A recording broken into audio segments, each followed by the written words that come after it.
नमस्कार. श्री स्वामी समर्थ. स्वामी चरित्रसार या चॅनलमध्ये आपलं स्वागत आहे. गणेशोत्सव पर्वात आपण आज श्री गणेश म्हणजेच प्रेमाने आपण ज्याला गणपती म्हणतो अशा गणेशाची सुंदर जन्मकथा पाहणार आहोत. गणेशाची जन्मकथा इतकी सुंदर आहे की वाचायला लागलो की आपण थांबतच नाही. श्री गणेश जन्माची एक सुंदर कथा शिवपुराणातही सांगितली आहे. गणेश किंवा गणपती हा इतर देवतांपेक्षा वेगळा दिसतो तो त्याच्या मुखामुळे. कारण इतर देवतांना त्यांच्या देहावर मानवी चेहरा असलेला दिसतो, परंतु गणपतीला हत्तीचे मस्तक किंवा तोंड असलेले दिसते. यामागे खूप रोचक व श्रवणीय कथा आहे. आज तिचा आस्वाद घेऊया. चला तर गणेश कथा जाणून घेऊया. एके दिवशी माता पार्वती स्नानासाठी जात होती. तेव्हा तिने महादेवाचा सेवक नंदीला असे सांगितले की माझ्या परवानगीशिवाय कोणालाही आत सोडू नको. माता पार्वतीने आदेश दिल्याप्रमाणे नंदी बाहेर राखण करत बसला. थोड्या वेळाने महादेव तेथे प्रकट झाले व ते द्वारातून आत जाऊ लागले. नंदीने त्यांना पार्वती मातेने सांगितलेला आदेश सांगितला. महादेव म्हणाले, अरे माझ्या भोळ्या नंदी, तो आदेश इतरांसाठी आहे, माझ्यासाठी नाही. यावर स्वामी भक्त नंदीने केवळ मान हलवली व त्यांना नमस्कार करून तो तिथून निघून गेला. माता पार्वतीला महादेव आल्याची चाहूल लागली. तिने महादेवांना विचारले की तुम्ही आत येताना नंदीने तुम्हाला अडविले की नाही. यावर महादेव म्हणाले, तो माझा एकनिष्ठ गण नंदी आहे, तो केवळ माझ्या आज्ञेचे पालन करतो, मी नाही. हे महादेवाचे उत्तर ऐकून पार्वती विचारात पडली. पार्वतीने असा विचार केला की आपणही एखादा असा गण तयार करावा की तो स्वतःच्या बुद्धीने विचार करून निर्णय घेईल, तसेच तो धाडसी आणि पराक्रमीही असेल. हा विचार अंमलात आणण्यासाठी तिने एक कृती केली. पार्वतीने अंगाला जी हळद आणि उटणे लावलेले होते त्याच्या मळीपासून तिने एक मूर्ती तयार केली. त्या सुबक मूर्तीत पार्वतीने आपल्या दिव्य मंत्राने प्राण फुंकले.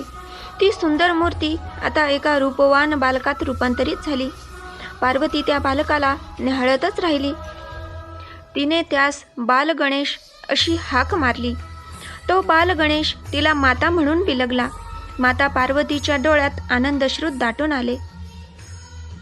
आईच्या गुणांप्रमाणेच बालगणेश तेजस्वी आणि बुद्धिवान झाला. त्यानंतर एके दिवशी पार्वतीला स्नानासाठी जायचं होतं. तेव्हा पार्वतीने बाल गणेशाला प्रेमाने कुरवाळून असे सांगितले की तू माझा लाडका पुत्र आहेस, त्यामुळे मी जे सांगेल त्याचे पालन कर. बाल गणेशही आपल्या आईचा प्रत्येक शब्द ऐकत होता.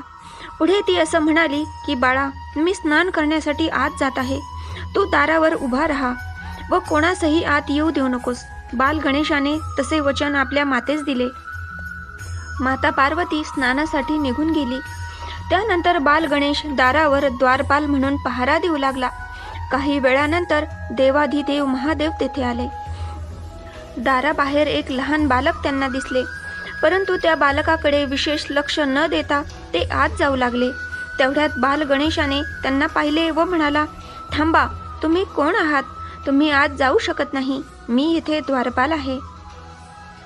त्या लहान बालकाच्या बोलण्यावर महादेवाने आश्चर्याने पाहिले. ते म्हणाले, अरे बालका, मी येथील सर्व गणांचा स्वामी आहे. मी शिवशंकर आहे, तुझी पार्वती माता माझी पत्नी आहे. त्यामुळे कुणीही मला आत जाण्यापासून रोखू शकत नाही. तू तर मुळीच नाही. महादेवाच्या या बोलण्यावर बालकाने असे सांगितले की मला माझ्या मातेने जो आदेश दिलेला आहे त्याचे मी पालन करत आहे. तुम्ही तिन्ही जगाचे स्वामी जरी असाल तरी मला माझ्या मातेचे बोल शिरसावंदे आहेत. बाल गणेशाच्या आत्तापर्यंतच्या सर्व बोलण्याचे महादेव कौतुकाने उत्तर देत होते, परंतु त्याच्या या हेकेखोर वक्तव्यामुळे ते चिडले. त्यांनी पुन्हा पुन्हा सांगून पाहिले की मला गृहात जाऊ दे, मात्र काही केल्या बाल गणेश मागे हटण्यास तयार नव्हता. आता मात्र महादेवांचा राग अनावर झाला. महादेव जेवढे भोळे तेवढे रागीटही होते. त्यांनी तिसरा डोळा उघडला म्हणजे त्यांना खूप राग आला. आज एक लहान चिमुरडा आपल्याशी वाद घालतो, आपल्या पत्नीस भेटण्यास मज्जाव करतो, या विचाराने शंकर भगवान संतप्त झाले. या क्रोधाग्नीतूनच त्यांनी स्वतःचे त्रिशूळ बाल गणेशावर उगारले. क्षणार्धात बाल गणेशाचे डोके देहापासून अलग झाले. ते मस्तक लांबवर फेकले गेले. माता पार्वतीस बाहेर चाललेले या घनघोर युद्धाची काहीच कल्पना नव्हती. परंतु मनातील शंका कुशंकांनी ती बैचेन होती. ती बाहेर आली तेव्हा बाल गणेशाचा निर्जीव देह त्याच्या डोक्याशिवाय खाली पडलेला दिसला. शिवशंकर तर रागाने लाल झालेले दिसत होते. झालेला प्रकार पाहून माता पार्वती रागाने आणि दुःखाने उद्विग्न झाली. ती आक्रोश करू लागली. महादेवास म्हणाली, तुम्ही हे काय केलेत स्वामी? बाल गणेशावर तुम्ही त्रिशूळ का उगारले? तो आपलाच पुत्र होता. मी त्यास एका मूर्तीतून निर्माण केले होते.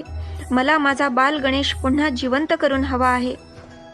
तुम्ही त्यास काहीही करून पुनर्जीवित करा, नाहीतर ही सृष्टी मी भस्मसात करून टाकीन.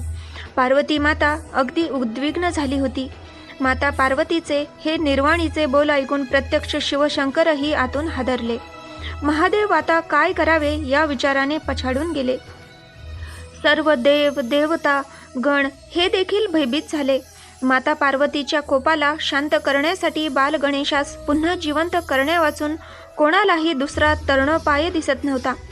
तेव्हा महादेवाने आपल्या गणांना असा आदेश दिला की पृथ्वी लोकावर सर्वात प्रथम तुम्हास जो प्राणी दिसेल त्याचे मस्तक घेऊन या. सर्व गण आपल्या स्वामींच्या आज्ञेचे पालन करण्यासाठी गेले. त्यांना सर्वप्रथम गज अर्थात हत्ती दिसला. गणांनी ताबडतोब त्या गजाचे मस्तक महादेवाच्या स्वाधीन केले.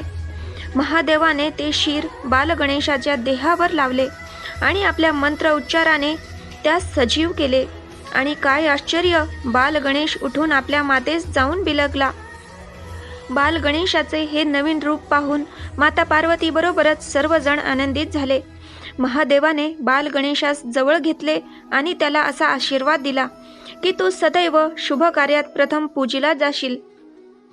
तुझ्यापासूनच प्रत्येक शुभ कार्याचा आरंभ होईल. अशा प्रकारे बालगणेश आता गजाचे आहे तोंड ज्याला असा गजानन म्हणून ओळखला जाऊ लागला. अशा पद्धतीने गजानन, गजवदन अशा नावाने बालगणेश ओळखला जाऊ लागला. अशा प्रकारे गणेश जन्माची ही कथा तुम्हाला कशी वाटली ही कमेंट करून नक्की सांगा. तुम्हाला जर माझा हा व्हिडिओ आवडला असेल तर लाईक करा, शेअर करा, सबस्क्राईब करा, जेणेकरून माझे पुढचे सर्व व्हिडिओ तुमच्यापर्यंत सर्वात आधी पोहोचतील. चला तर मग भेटूया पुढच्या व्हिडिओमध्ये. तोपर्यंत श्री स्वामी समर्थ. जय जय स्वामी समर्थ. गणपती बाप्पा मोरया.